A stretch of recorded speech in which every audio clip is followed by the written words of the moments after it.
US. ഹ്രസ്വകാല സന്ദർശകർക്കായി അവതരിപ്പിച്ച visa bond pilot programme പ്രാബല്യത്തിൽ വന്നിരിക്കുകയാണ്. ഓഗസ്റ്റ് 20 മുതൽ 12 മാസത്തേക്കാണ് പദ്ധതി പരീക്ഷണാടിസ്ഥാനത്തിൽ നടപ്പിലാക്കുന്നത്. ചില രാജ്യങ്ങളിൽ നിന്ന് ഹ്രസ്വകാല വിസയിൽ യു.എസിൽ എത്തുന്നവർ വിസ കാലയളവിനുള്ളിൽ രാജ്യം വിടുന്നത് ഉറപ്പാക്കാനാണ് പദ്ധതി നടപ്പിലാക്കേണ്ടത്. എന്താണ് ഈ പദ്ധതി? ഇന്ത്യ ഈ പദ്ധതിയിൽ ഉൾപ്പെടുത്തിയിട്ടുണ്ടോ? ഏതൊക്കെ രാജ്യങ്ങളാണ് പദ്ധതിയിൽ ഉൾപ്പെട്ടിരിക്കുന്നത്? വിശദമായി അറിയാം. വിസ കാലാവധി കഴിഞ്ഞും അമേരിക്കയിൽ തങ്ങുന്നവരുടെ എണ്ണം കുറയ്ക്കുക എന്ന ലക്ഷ്യത്തോടെ യു.എസ്. ഭരണകൂടം അവതരിപ്പിച്ച പദ്ധതിയാണ് visa bond pilot programme. Business, tourism പോലുള്ള ഹ്രസ്വകാല ആവശ്യങ്ങൾക്കായി യു.എസ്. അനുവദിക്കുന്ന താൽക്കാലിക കുടിയേറ്റതര വിസകളായ B1, B2 വിസകളാണ് പദ്ധതിയുടെ പരിധിയിൽ വരുന്നത്. ഇത്തരം വിസയ്ക്ക് അപേക്ഷിക്കുന്നവർ $5,000 മുതൽ $15,000 വരെ ബോണ്ട് വെക്കണം. കോൺസുലേറ്റ് ഉദ്യോഗസ്ഥനാണ് തുക തീരുമാനിക്കുക.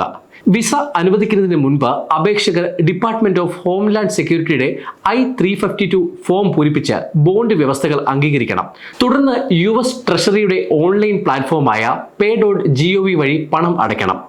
വിസ കാലാവധി കഴിഞ്ഞും രാജ്യത്ത് തങ്ങുന്നവരുടെ എണ്ണം കൂടുതലുള്ള രാജ്യങ്ങളെയും മതിയായ പരിശോധനാ സംവിധാനങ്ങളില്ലാത്ത രാജ്യങ്ങളെയും സിറ്റിസൺഷിപ്പ് ബൈ ഇൻവെസ്റ്റ്മെന്റ് പ്രോഗ്രാമുകൾ നൽകുന്ന രാജ്യങ്ങളെയുമാണ് പദ്ധതിയിലൂടെ ലക്ഷ്യമിടുന്നതെന്നാണ് യു.എസ്. സ്റ്റേറ്റ് ഡിപ്പാർട്ട്മെന്റിന്റെ വിശദീകരണം.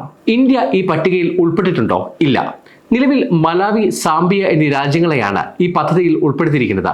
2023 ഡിപ്പാർട്ട്മെന്റ് ഓഫ് ഹോംലാൻഡ് സെക്യൂരിറ്റിയുടെ റിപ്പോർട്ട് പ്രകാരം ഈ രാജ്യങ്ങളിൽ നിന്നുള്ള സന്ദർശകർ വിസ കാലാവധി കഴിഞ്ഞും അമേരിക്കയിൽ തങ്ങുന്നത് കൂടുതലാണ്.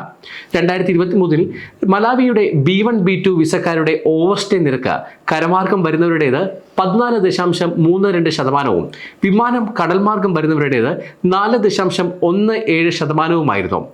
F1MJ വിസകളിലുള്ള മലാവിയൻ വിദ്യാർത്ഥികളുടെ ഓവർസ്റ്റേ നിരക്ക് 19.71%.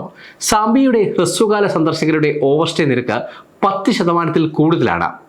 ഇന്ത്യയിൽ നിന്നുള്ളവരുടെ ഓവർസ്റ്റേ നിരക്ക് കുറവാണ്. 2023 3822 ഇന്ത്യക്കാർ വിസ കാലാവധി കഴിഞ്ഞും അമേരിക്കയിൽ തങ്ങി. ഇത് മൊത്തം 1.58%. B1, B2 വിസക്കാരുടെ നിരക്ക് 1.29% മാത്രമാണ്.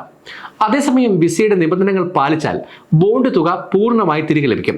വിസ ഉടമ അനുവദനീയമായ തീയതിയിൽ രാജ്യം വിട്ടാലും വിസ ഉടമ വിസ ഉപയോഗിക്കുന്നതിന് മുമ്പ് കാലാവധി കഴിഞ്ഞാലും യു.എസ്. റിപ്പോർട്ട് എൻട്രിയിൽ എത്തിയ ശേഷം പ്രവേശനം നിഷേധിച്ചാലും ബോണ്ട് തുക റീഫണ്ട് ചെയ്യും.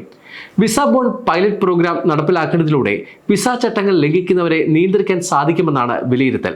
മലാവിക്കും സാംബിയയ്ക്കും പുറമെ മറ്റ് രാജ്യങ്ങളെയും ഈ പദ്ധതിയിൽ ഉൾപ്പെടുത്താൻ സാധ്യതയുണ്ട്. വിസ ബോണ്ട് പദ്ധതി അമേരിക്കയിൽ നടപ്പിലാക്കുന്നത് വഴി കൂടുതൽ ആളുകൾ വിസ നിയമങ്ങൾ പാലിക്കാൻ സാധ്യതയുണ്ട്. ഇത് അമേരിക്കയുടെ സുരക്ഷയും നിയമവാഴ്ചയും ഉറപ്പുവരുത്തുന്നതിന് സഹായിക്കുമെന്നാണ് അധികൃതർ കരുതുന്നത്.